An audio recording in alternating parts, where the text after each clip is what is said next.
જય ઠાકર, કેમ છો બધા ભાઈઓ અને બહેનો? મજામાં જશો? અને આપણે હમણાં થોડા દિવસ એક બીજા વિવાદમાં હતા, એટલા માટે કોઈ વિડીયો આવતા નહોતા, કારણ કે કામ તો હોય જ છે, પણ છતાંય ટાઈમ લઈને આપણે વિડીયોની શરૂઆત કરીએ છીએ. ફરીથી સીએન ઉર્ફે ચેતન નેમાજી માફી માંગી રહ્યા છે એક બેન જોડે. એ બેન શું કહે છે ને એ ધ્યાનથી સાંભળો.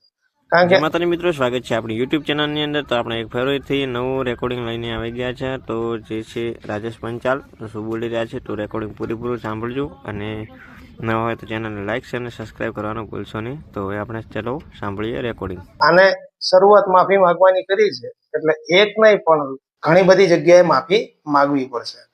એક દિવસ દાદા જોડે માફી માંગે, એક દિવસ બેન જોડે માફી માંગે, કારણ કે બોલતા પહેલા વિચાર કરવો જોઈએ. ભુવાપણી કઈ રીતે કરવી ને, આજે ઘણા બધા ભુવાઓ છે, 99% ભુવાઓ કે સારું કાર્ય કરી રહ્યા છે, અને એક જ નફટ નલાયક સીએન ઉર્ફે ચેતન નેમાજી પ્રજાપતિ ગામ મોરાલ વાળો, એ હવે બોલતા પહેલા વિચાર નથી કરતો. આ બેનને એવા શબ્દો કીધેલા છે, અને આવું તો ઘણા જણને કીધેલું છે. હવે આ બેનને એવું કીધેલું છે કે તારે જ્યાં નતું રહેવું ત્યાં તે તારા ઘરવાળાને, તારા પતિને કંઈક ખવડાવી દીધું છે. હવે આવા શબ્દો ક્યારે કોઈને ન બોલવા જોઈએ, અને આપણે બોલ્યા તો એનો પુરમાર કરવો જોઈએ. તો આને ભૂવો ન કહેવાય, આ કૂવો કહેવાય. લીટી તો છે જ, હું તો જાહેરમાં કહું છું, ગે તો છે જ, બરોબર. અને આપણે વારંવાર એક જ વાત હોય છે કે તું સાચો હોય તે આ બધા કૃત્ય નથી કરાવેલા તો આવી જા સોયલાધામ સિકોતર, તો દૂધનું દૂધ અને પાણીનું પાણી થઈ જાય. પણ આટલા સમયથી આજ દિવસ સુધી કઈ આવ્યો નથી દીવો ઉપાડવા માટે, સોગન ખાવા માટે નહીં ભાઈ, આપણે તો દીવાને જ માનીએ છીએ. એટલે હજી એ વહેલું છે, આવી જા. અને તું એમ કે છે ને કે આ બધું હું જે બોલું એ સાચું હોય છે, ચેતન ભુવા, હવે તો તું સાચો હોય તો તારે કેમ માફી માંગવાની આવે છે? તારે તો તારા જોડે 72 કલાક વાળી છે, શું છે એ તો મને ખબર છે. તારી જોડે કોઈ દેવી શક્તિ નથી, અને લોકોને તું આ ઉલ્લુ બનાવી રહ્યો છે, અંધશ્રદ્ધામાં દોરી રહ્યો છે. લોકોને કહે છે કે આશ્રમ બનાવવું છે, ફાળો આપો. તો ફાળો ઉઘરાવવાની જરૂર નથી, કારણ કે કોઈ મંદિરમાં આ દિવસ સુધી કોઈ પૂજારીએ એમ નથી કીધું કે અહીંયા આપણે અંબાજી ધામમાં સોનું જોઈએ છે, ચાંદી જોઈએ છે, આટલી ઈંટો જોઈએ છે. લોકો શ્રદ્ધાથી આપે છે, બરોબર. એટલે આવું બધું માગવાનું ન હોય. આ તો તું તારા ખેતરમાં, તારા ફાર્મ હાઉસમાં તારા માટે બનાવી રહ્યો છે, તારી ગાયો માટે, તારી ભેંસો માટે, તારા રહેઠાણ માટે બનાવી રહ્યો છે, બરોબર. એટલે હજી તો વહેલું છે, આ બધું બંધ કરે તો સારું છે. નહીતર છેલ્લે હું મારા વાળી જયારે કરીશ ને કે હવે આ કશું જ બંધ કરે એમ નથી, અને ફાકા ફોજદારી કરી રહ્યો છે. પબ્લિક તો લગભગ ઘણી બધી ઓછી થઈ ગઈ છે. એક સમય તું એવું બોલ્યો હતો કે લાખો લોકો અહીંયા શ્રદ્ધા વિશ્વાસથી આવે છે, અને શ્રદ્ધાનું કેન્દ્ર છે. શ્રદ્ધાનું કેન્દ્ર નથી કે કશું જ નથી, લુખીના એક તારું ગેનું કારખાનું છે, બરોબર. કારખાનું એટલે સમજી જા, તારા જે ધંધા છે ને એનું કારખાનું છે. સારા યંગ છોકરાઓને તું શોધી અને એમની જોડે રાખે છે.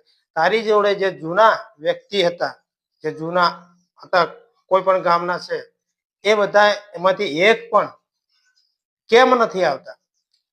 લાલાભાઈ ઉર્ફે પ્રદીપભાઈ, એમને તો તારું સ્વાગત કર્યું હતું, તને ત્યાં સોનાની ભાગડી પણ આપી હતી, ચાંદીની અને સોનાની ઘૂઘરી વાળી ચાદર પણ આપી હતી. એ બધું ગયું ક્યાં? બરોબર. એ હવે સોનું છે કે પિત્તળ છે એ પોલીસ તપાસ કરશે, મારે તપાસ કરવા નથી આવતી.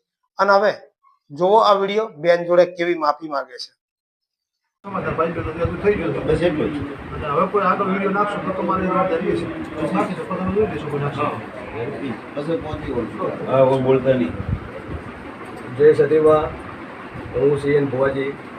બેનને મળ્યા, અમારે બે વચ્ચે ને ભાઈ બહેન વચ્ચે સમાધાન થઈ ગયું છે, અને એવી કોઈ અમારે વાત નથી. સમજાવવામાં ફરક થયો હતો, અને બેનના મોઢેથી આપણે આભારીશું. બોલો. એમને મને કીધું હતું કે એમ કે તે કરીને ખવડાવ્યું છે અને તારે રહેવું નહોતું અને જતું રહેવાનું હતું. એ શબ્દના કારણે આ વિડીયો મારે બનાવવો પડ્યો અને હવે અમારે સમાધાન થઈ ગયું છે. એમને મારે ચાવણમાંથી માફી માંગી છે. જોયું માફી માંગવાની સિસ્ટમ, કારણ કે આની એટલી બોલવાની મસ્ત સ્પીચ છે. ભૂવો નથી, કૂવો તો છે જ. આની જોડે કોઈ દેવી શક્તિ નથી. દેવી શક્તિને હું દરેક દેવી શક્તિને માનું છું, પણ આ લુખ્ખીના જોડે કોઈ દેવી શક્તિ નથી. આ ખાલી નખરા છે, ધતિંગબાજ છે. એટલે મિત્રો અહીંયા આવવાનું ટાળો, અહીંયા કોઈ આવશો નહીં અને વધુમાં વધુ વિડીયો શેર કરો, એટલે ભોળી પ્રજાને ખબર પડે કે આ લુખ્ખા જોડે ન જવું જોઈએ. આ નકામો છે, લોકોને લૂંટી રહ્યો છે, લોકોને અંધશ્રદ્ધામાં દોરી રહ્યો છે. એટલા માટે જ મિત્રો કહું છું કે જો હું એકલો લડીશ તો ક્યાં સુધી લડીશ, બરોબર? એટલે સાથ અને સહકાર તમારો મારે એ જ જોઈએ છે કે તમે જેટલો પણ વિડીયો વાયરલ કરશો, જેટલો પણ વિડીયો શેર કરશો, તો આ જે તમને સ્ક્રીન ઉપર જે દેખાઈ રહ્યો છે લુખ્ખો ભૂવો, ગે ભૂવો, લીટી ભૂવો, ભૂવો નહીં, તમારા માટે બધા માટે કદાચ ભૂવો છે, મારા માટે કૂવો છે, નલાયક છે, બરોબર? તો વિડીયોને હવે શેર કરવાની જવાબદારી તમારી છે. જય ઠાકર. આશા કરું છું કે તમે રેકોર્ડિંગ તો પૂરું સાંભળી લીધું છે. તો મિત્રો રેકોર્ડિંગ તમને ગમ્યું હોય તો વધારે શેર કરજો અને હા, નવા હો તો ચેનલને સબસ્ક્રાઈબ કરવાનું ભૂલશો નહીં અને સબસ્ક્રાઈબ કરશો જેથી કરીને નવા રેકોર્ડિંગ આવ્યા રહેશે. જય માતાજી.